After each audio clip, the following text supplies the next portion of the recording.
মুর্শিদাবাদের হুলাসপুরে উদ্ধার তাজা সকেট বোমা, এলাকায় চাঞ্চল্য।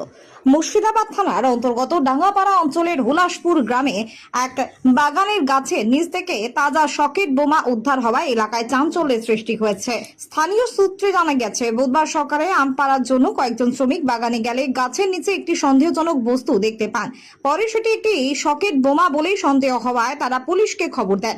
খবর পেয়ে ঘটনাস্থলে পৌঁছায় গুদিয়া পুলিশ পোস্টের ওসি মোয়াজ্জেম হোসেনের নেতৃত্বে পুলিশ বাহিনী। পরিস্থিতির গুরুত্ব বিবেচনা করে বোম স্কোয়াড ও দমকল বাহিনীকে খবর দেওয়া হয়। বোম স্কোয়াড ঘটনাস্থলে পৌঁছে উদ্ধার হওয়া বোমাটির আশেপাশের এলাকায় মেটাল ডিটেক্টর দিয়ে তল্লাশি চালায়। প্রাথমিকভাবে আশঙ্কা করা হয়েছিল মাটির নিচে বা আশেপাশের আরো বোমা মজুদ থাকতে পারে, তবে দীর্ঘ তল্লাশির পর অন্য কোনো বিস্ফোরক উদ্ধার হয়নি। পরবর্তীতে নিরাপত্তা ব্যবস্থা জোরদার করে উদ্ধার হওয়া তাজা সকেট বোমাটি নিষ্ক্রিয় করা হয়।